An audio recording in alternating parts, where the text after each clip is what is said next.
Selamat malam kepada Pak Vicky dan teman-teman yang menonton video presentasi kami. Dalam video ini kami akan menjelaskan materi mengenai relational databases atau basis data relasional. Kami dari kelompok 8 yang beranggotakan, yang pertama ada Alexanora dengan NPM belakang 164, yang kedua ada Nirmala Nur dengan NPM belakang 166, yang ketiga ada Ayunda Mentari dengan NPM belakang 168, dan saya Melina Amelia dengan NPM belakang 171, Melati Cahyaning dengan NPM belakang 185, dan Faiza Madia dengan NPM belakang 193. Poin yang pertama adalah basis data dan file. Untuk menghargai kekuatan basis data, penting untuk memahami sifat data yang disimpan dalam sistem akuntansi. Untuk pelaporan keuangan, sistem akuntansi harus menyimpan data tentang aset, kewajiban, dan ekuitas. Sistem tersebut juga harus menyiapkan atau menyimpan informasi tentang transaksi, pendapatan, dan pengeluaran. Sistem akuntansi juga harus memenuhi kebutuhan informasi, manajerial, audit, pajak, dan kontrol. Dengan demikian, sistem akuntansi harus menyimpan informasi tentang anggaran, transaksi yang sedang berlangsung, biaya overhead, yurisdiksi pajak, log, akses, dan lain-lain. Basis data terdiri dari banyak entitas yang ingin disimpan datanya oleh perusahaan seperti pelanggan, penjual, dan inventaris.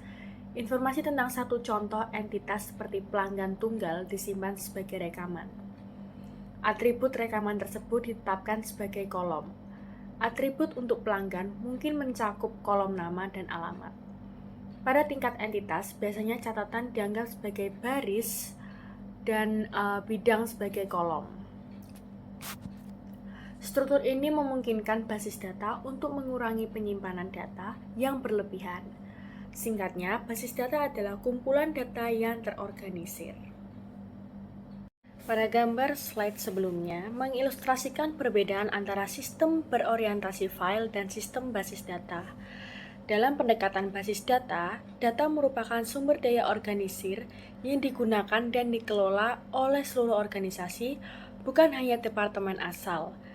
Sistem manajemen basis data atau DBMS adalah program yang mengelola dan mengendalikan data serta antar muka antar data dan program aplikasi yang menggunakan data yang tersimpan dalam basis data. Basis data, DBMS, dan program aplikasi yang mengakses basis data melalui DBMS disebut sebagai sistem basis data. Administrator basis data atau DBA bertanggung jawab untuk mengordinasikan, mengendalikan, dan mengelola basis data. Selanjutnya, ada poin menggunakan gudang data untuk analitik data. Basis data yang disebutkan sebelumnya sering disebut basis data pemrosesan transaksi daring atau OLTP dan digunakan untuk memproses transaksi bisnis normal. Banyak basis data OLTP yang mampu memproses lebih dari 1 juta transaksi per menit. Meskipun sangat penting, basis data OLTP hanyalah satu bagian dari infrastruktur data perusahaan modern. Untuk mempertahankan kecepatan OLTP, data transaksi lama seringkali dipindahkan dari basis data pemrosesan transaksi ke gudang data. Gudang data adalah satu atau beberapa basis data yang sangat besar yang berisi data terperinci dan ringkasan selama beberapa tahun dari berbagai sumber yang digunakan untuk analisis, bukan pemrosesan transaksi. Gudang data adalah salah satu elemen struktur data perusahaan yang digunakan untuk pemrosesan analitis. Yang kedua ada kelebihan sistem database. Hampir semua mainframe atau server menggunakan teknologi basis data dan penggunaan basis data dalam komputer pribadi berkembang pesat. Sebagian besar akuntan terlibat dengan basis data melalui entry data, pemrosesan data, permintaan data, atau audit. Mereka juga mengembangkan, mengelola, atau mengevaluasi kontrol yang diperlukan untuk memastikan integritas basis data. Basis data memberikan manfaat berikut pada organisasi. Yang pertama, ada integrasi data, yaitu file aplikasi yang sebelumnya terpisah digabungkan menjadi pool yang besar. Data yang dapat diakses oleh banyak program aplikasi. Contohnya adalah basis data karyawan yang menggabungkan berkas penggajian personel dan keterampilan kerja. Yang kedua ada berbagi data, yaitu data terintegrasi lebih mudah dibagikan dengan pengguna resmi dari penyimpanan data terpusat. Basis data mudah dijelajahi untuk meneliti masalah atau memperoleh informasi terperinci yang mendasari laporan. Lalu ada redundasi data atau inkonsistensi data minimal, karena item data biasanya hanya disimpan satu kali. Redundasi data dan inkonsistensi data diminimalkan. Lalu ada kemandirian data, yaitu karena data dan program yang menggunakannya bersifat independen satu sama lain, masing-masing dapat diubah tanpa mengubah yang lain. Hal ini memudahkan pemrograman dan menyederhanakan pengelolaan data. Lalu ada analisis lintas fungsi. Dalam sistem basis data, hubungan seperti hubungan antara biaya penjualan dan kampanye promosi dapat didefinisikan secara eksplisit dan digunakan dalam penyusunan laporan manajemen. Yang ketiga ada pentingnya data yang baik. Data basis data yang salah dapat menyebabkan keputusan yang buruk, rasa malu, dan kemarahan pengguna. Misalnya, sebuah perusahaan mengirim setengah katalog pesanan lewat posnya ke alamat yang salah. Seorang manajer akhirnya menyelidiki banyaknya pengembalian barang dan keluhan pelanggan. Memperbaiki alamat pelanggan dalam basis data menghemat biaya perusahaan sebesar 12 juta dolar per tahun. Lalu yang kedua ada di Valparaiso, Indiana, menggunakan basis data daerah untuk mengembangkan tarif pajaknya. Setelah pemberitahuan pajak dikirimkan, ditemukan kesalahan besar, yaitu rumah seharga $121.900.000 dinilai senilai 400 juta dolar dan menyebabkan kekurangan pendapatan pajak properti sebesar 3,1 juta dolar. Akibatnya, kota, distrik sekolah, dan lembaga pemerintahan harus melakukan pemotongan anggaran yang besar. Baik, selanjutnya saya akan menjelaskan mengenai database system. Yang pertama itu ada logical and physical views of data. Nah, dalam sistem berorientasi berkas, programmer harus mengetahui lokasi fisik dan tata letak catatan. Tata letak catatan itu adalah dokumen yang menunjukkan item yang disimpan dalam berkas, termasuk urutan dan panjang bidang data dan jenis data yang disimpan dalam berkas piutang. Nah, dari gambar pertama tersebut menunjukkan tata letak catatan berkas piutang usaha. Pendekatan basis data menyediakan dua tampilan data yang terpisah, tampilan fisik dan tampilan logis. Nah, tampilan logis adalah cara orang secara konseptual mengatur dan memahami hubungan di antara item data. Misalnya, seorang manajer penjualan melihat semua informasi pelanggan disimpan dalam sebuah tabel. Sedangkan tampilan fisik mengacu pada cara data disusun dan disimpan secara fisik dalam sistem komputer. Nah, dari dalam gambar kedua tersebut, perangkat lunak manajemen basis data atau DBMS menghubungkan cara data disimpan secara fisik dengan tampilan logis setiap pengguna terhadap data. Nah, DBMS memungkinkan pengguna untuk mengakses, meminta informasi atau memperbarui basis data tanpa mengacu pada bagaimana atau di mana data disimpan secara fisik. Pemisahan tampilan logis dan fisik data itu juga berarti bahwa pengguna dapat mengubah tampilan logis data mereka tanpa mengubah cara data disimpan secara fisik. Demikian pula DBA dapat mengubah penyimpanan fisik untuk meningkatkan kinerja sistem tanpa mempengaruhi pengguna atau program aplikasi. Materi yang selanjutnya ada skema. Nah, skema adalah deskripsi elemen data dalam basis data. Hubungan di antara elemen-elemen tersebut dan model logis yang digunakan untuk mengatur dan menjelaskan data. Ada 3 tingkatan skema. Yang pertama, yaitu ada skema tingkat eksternal. Skema tingkat eksternal itu adalah tampilan logis pengguna atas bagian basis data mereka yang masing-masing disebut sebagai subskema. Elemen-elemen yang digunakan dalam subskema ini diambil dari skema konseptual. Kemudian yang kedua ada skema tingkat konseptual. Tampilan seluruh basis data di seluruh organisasi mencantumkan semua elemen data dan hubungan di antara elemen-elemen tersebut. Dan yang ketiga ada skema tingkat internal. Tampilan tingkat rendah dari basis data, menjelaskan cara data disimpan dan diakses termasuk tata letak rekaman, definisi, alamat, dan indeks dari gambar tersebut, menunjukkan setiap tingkat dihubungkan dengan panah dua arah untuk menggambarkan pemetaan skema. Nah, DBMS menggunakan pemetaan untuk menerjemahkan permintaan data pengguna atau program, dinyatakan dalam bentuk nama dan hubungan logis, ke dalam indeks dan alamat yang diperlukan untuk mengakses data secara fisik. Di S&S, skema konseptual untuk basis data siklus pendapatan itu berisi data tentang pelanggan, penjual, penerimaan kas, tenaga penjualan, kas, dan inventaris. Subskema eksternal diturunkan dari skema ini. Nah, masing-masing disesuaikan dengan kebutuhan pengguna atau program yang berbeda. Setiap subskema memberikan jenis hak akses tertentu ke bagian-bagian basis data yang dibutuhkan pengguna untuk menjalankan tugasnya. Hal itu mencegah akses ke bagian lain dari basis data.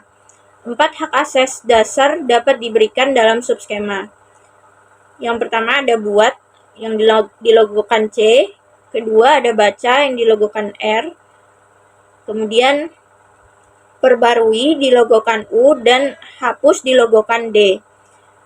Jadinya CRUD, atau C itu create, R itu read, U itu update, dan D itu delete.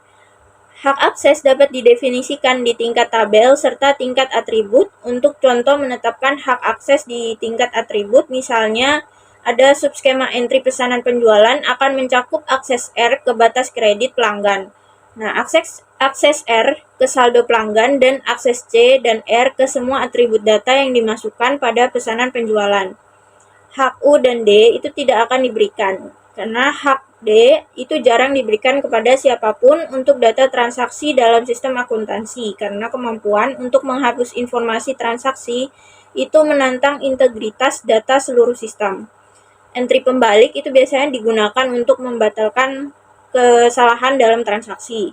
Skema entry pesanan penjualan itu tidak akan diberikan akses ke biaya persediaan atau saldo rekening bank. Hak akses ini diberlakukan di tingkat basis data, bukan di tingkat aplikasi. Berikutnya ada kamus data. Nah, kamus data berisi informasi tentang struktur basis data. Untuk setiap elemen data yang disimpan dalam basis data, ada catatan dalam kamus yang menjelaskannya. DBMS mengelola kamus data yang inputnya mencakup elemen data baru atau yang dihapus dan perubahan dalam nama elemen data, deskripsi, atau penggunaan. Relasi subskema, hak akses, dan indeks juga didefinisikan di dalam kamus data. Nah, output mencakup laporan untuk programmer, desainer, dan pengguna seperti program atau laporan yang menggunakan item data atau sinonim atau untuk item data, dan laporan yang berisi informasi tentang item data, elemen data dalam sebuah berkas, dan yang ketiga ada elemen data yang digunakan oleh pengguna. Nah, laporan ini digunakan untuk dokumentasi sistem, untuk desain dan implementasi basis data, dan sebagai bagian dari jejak audit. Baik, yang materi terakhir ada bahasa DBMS. Nah, bahasa DBMS yang pertama ada bahasa definisi data atau DDL. Nah, membangun kamus data, membuat basis data, menjelaskan tampilan logis untuk setiap pengguna, dan menentukan batasan keamanan catatan untuk bidang. Contoh perintah DDL dalam bahasa query terstruktur atau SQL adalah pernyataan create, drop, dan alter. Kemudian bahasa yang kedua ada bahasa manipulasi data atau DML. Mengubah konten basis data termasuk data pembaruan, penyisipan, dan penghapusan.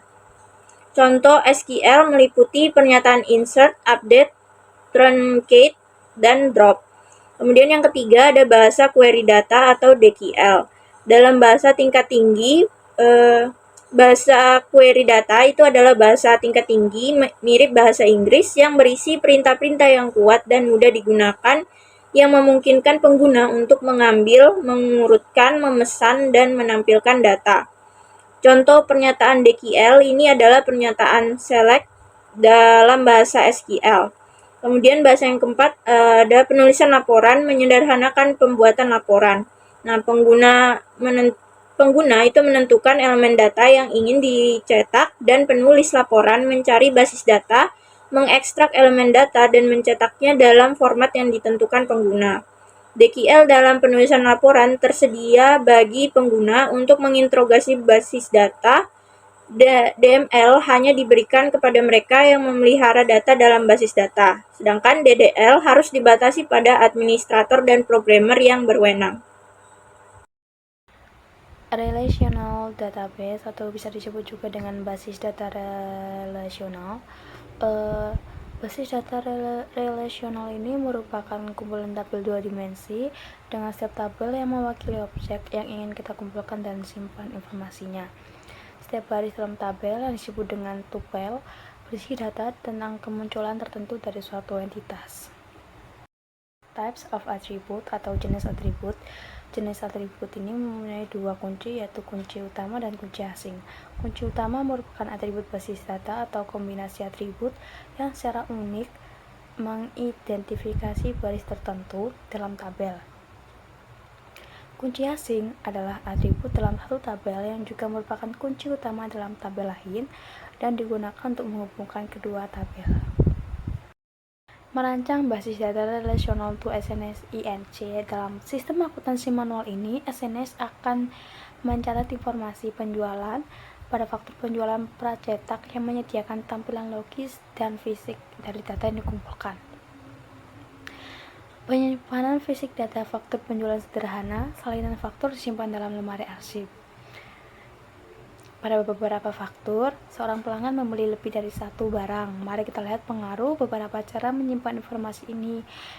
Untuk yang pertama yaitu simpan semua data dalam satu tabel dan dengan setiap elemen data diwakili sebagai kolom. Pendekatan ini memiliki dua kelemahan, yaitu yang pertama, ia menyimpan banyak data yang berulang. Untuk yang kedua yaitu masalah muncul saat data faktur disimpan dalam jenis tabel ini. Oke, yang pertama yaitu kan ia menyimpan banyak data yang berulang. Periksa faktur 11102 dalam tabel 43 karena 3 item inventaris terjual, 3 baris diperlukan untuk menangkap informasi yang memadai tentang setiap item terjual. Namun, data faktur dan pelanggan kolom 1 hingga 9 dicatat 3 kali. Demikian pula, deskripsi inventaris dan harga satuan diulang setiap kali suatu item terjual. Karena volume penjualan tinggi di toko eceran, ingat tabel 43 ini hanya mewakili 5 faktor masuk. Redundansi seperti itu membuat tabel menjadi sangat besar dan rawan kesalahan. Lalu yang kedua yaitu tadi masalah muncul saat data faktur disimpan dalam jenis tabel ini. Yang pertama disebut dengan anomali pembaruan yang mengubah alamat pelanggan melibatkan pencarian di seluruh tabel dan mengubah setiap kemunculan alamat pelanggan tersebut. Mengabaikan pembaruan bahkan satu baris saja akan menciptakan ketidakkonsistenan karena beberapa alamat akan ada untuk pelanggan yang sama. Bisnis tidak akan mengetahui alamat pelanggan yang sebenarnya.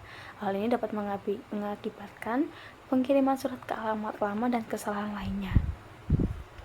Lalu ada anomali penyisipan yang akan terjadi dalam contoh kami terkait pencatatan item inventaris baru untuk dijual. Kami tidak akan dapat menyimpan informasi tentang item inventaris baru di tabel penjualan hingga item tersebut terjual.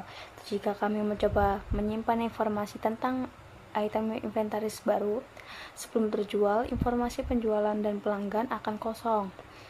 Sales Invoice ID merupakan bagian dari kunci utama dan tidak boleh kosong karena membantu mengidentifikasi catatan secara unik. Lalu ada anomali penghapusan, yaitu terjadi saat penghapus baris memiliki konsekuensi yang tidak diinginkan. Jika informasi pelanggan disimpan dalam tabel penjualan seperti yang ditampilkan dalam tabel 43 dan pelanggan tertentu hanya melakukan suatu pembelian, maka menghapus baris pembelian tersebut mengakibatkan hilangnya semua informasi untuk pelanggan tersebut. Misalnya menghapus Sales Invoice 11104 akan menghapus semua informasi tentang pelanggan Rodney Worm. Di sini ada bentuk tabel 43 yang sudah dijelaskan di slide sebelumnya. Lalu yang kedua yaitu variasikan jumlah kolom untuk item yang berulang.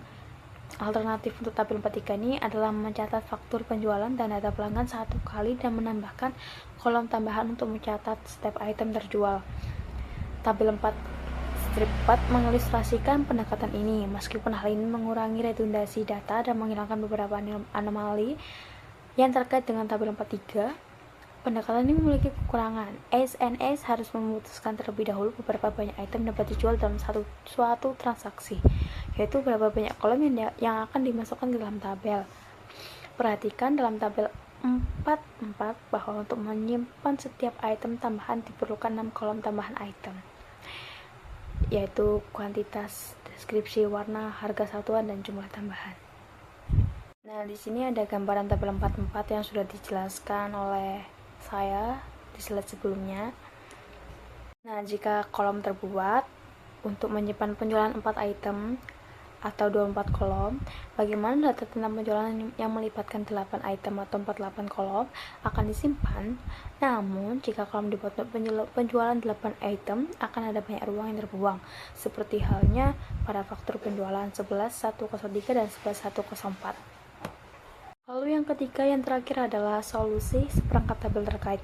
Redundansi data dan masalah penyimpanan pada tabel 43 dan 44 dipecahkan menggunakan basis data relasional. Selanjutnya ada persyaratan dasar dari database relasional. Sekarang akan beralih ke pedoman yang digunakan untuk mengembangkan basis data nasional yang terstruktur dengan baik. Yang pertama ada setiap kolom dalam satu baris harus bernilai tunggal. Dalam basis data relasional hanya boleh ada satu nilai per sel. Yang kedua, kunci utama tidak boleh kosong.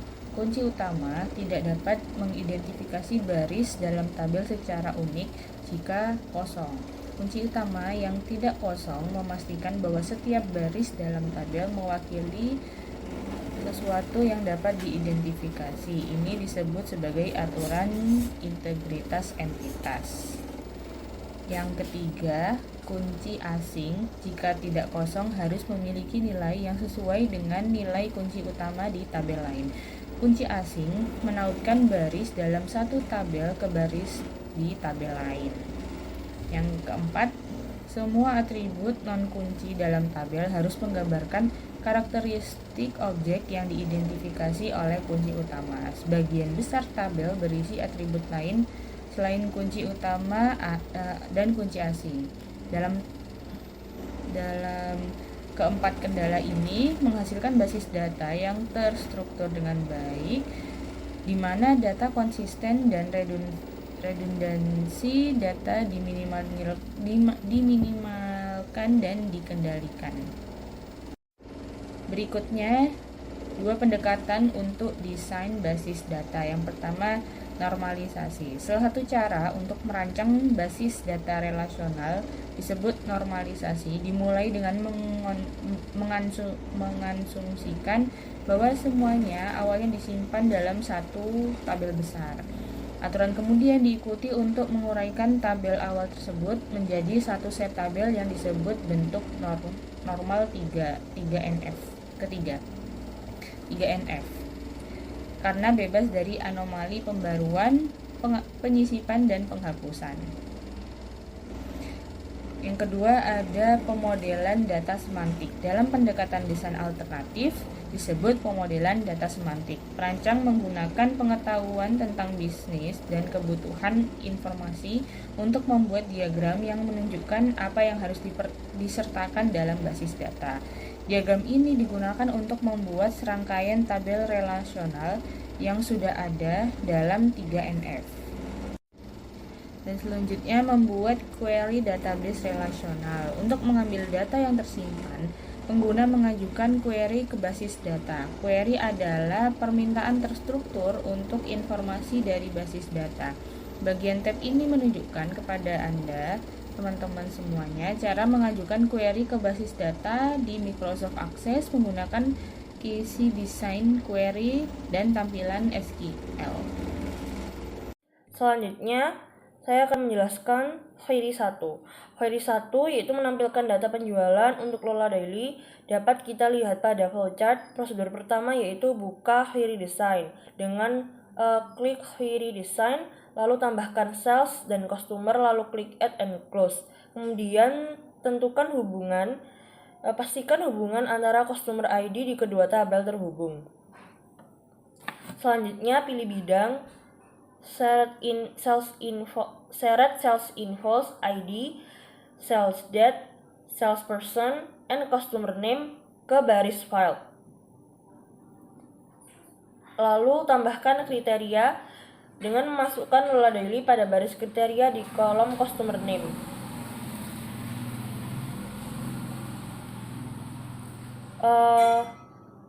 Lalu jalankan dan simpan. Klik tanda seru merah untuk menjalankan query. Simpan query dengan nama Daily. Selanjutnya, query 2 yaitu menampilkan penjualan dari tanggal tertentu. Prosedur yang pertama dapat kita lihat pada flowchartnya, yaitu buka query design, tambahkan table sales, lalu klik add and close. Pilih bidang shared sales invoice ID, sale date, sale person ke baris file, lalu tambahkan kriteria tanggal, masukkan tanggal yang diinginkan pada baris kriteria di kolom sale date, lalu jalankan dan simpan dengan klik tanda seru merah. Yang ketiga yaitu query ketiga menampilkan penjualan berdasarkan salesperson dengan prosedur yang sama dengan query sebelumnya.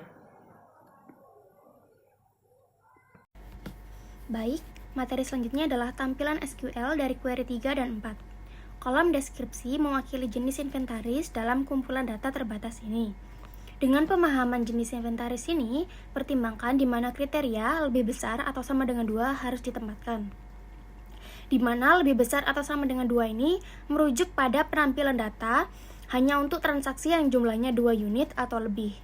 Tantangannya adalah bahwa kriteria harus dievaluasi terhadap jumlah setiap jenis inventaris untuk semua transaksi dalam bulan tersebut. Jumlah tersebut perlu dihitung sebelum kriteria dapat diterapkan. Dalam SQL, klausa having dirancang untuk tujuan ini. Klausa where digunakan untuk memfilter baris sebelum fungsi agregat dijalankan, sedangkan klausa having digunakan untuk memfilter baris setelah fungsi agregat dijalankan. Kemudian tulis query ini dalam SQL. Sementara query 3 hanya berfokus pada penjumlahan penjualan lemari es, query 4 diperluas untuk menyertakan semua jenis inventory yang terjual 2 unit atau lebih. Meskipun ada variasi dalam fokus data, struktur SQL atau Structured Query Language tetap sangat mirip. Perubahan utama termasuk menghapus filter untuk lemari es, kemudian menambahkan deskripsi inventory dalam klausa select dan group by, dan memperkenalkan klausa having untuk menentukan bahwa hanya item dengan jumlah penjualan 2 atau lebih yang disertakan. Baik, slide selanjutnya adalah penyelesaian query 4. Gambar di samping ini merupakan tabel penyajian query 4 yang lengkap di design view dan SQL view, beserta data yang dihasilkan. Perbandingan dengan tampilan desain query 4 menunjukkan 4 modifikasi untuk memungkinkan menampilkan semua jenis inventory. Yang pertama, yakni menghapus refrigerator atau kulkas dari baris kriteria di deskripsi. Kemudian yang kedua, mencentang kotak show untuk deskripsi. Kemudian yang ketiga, mengubah total row pada deskripsi menjadi group by. Kemudian yang terakhir adalah menerapkan kriteria lebih besar atau sama dengan 2 ke bidang kuantitas. Kemudian yang terakhir adalah query 5. Total faktur dibuat melalui perhitungan berdasarkan bidang kuantitas dan harga jual. Query ini dibuat dalam 2 langkah. Yang pertama, total baris dihitung untuk setiap baris dengan mengalihkan kuantitas dengan harga jual. Kemudian langkah yang kedua, total untuk setiap faktur harga ditentukan dengan menjumlahkan nilai line total. Pernyataan select diperbarui dengan mencerminkan perhitungan ini, dan query memfilter data berdasarkan penjualan yang terjadi pada bulan Oktober. Klausa group by diperlukan untuk mengelompokkan data berdasarkan sales invoice ID dan sale date. Klausa having tidak disertakan dalam kasus ini. Demikian isi penjabaran materi kami selaku kelompok 8 pada bab 4 mengenai relational databases kali ini. Semoga apa yang kami sampaikan dapat bermanfaat bagi kita semua. Jika ada kekurangan, mohon dimaafkan. Sekian dan terima kasih.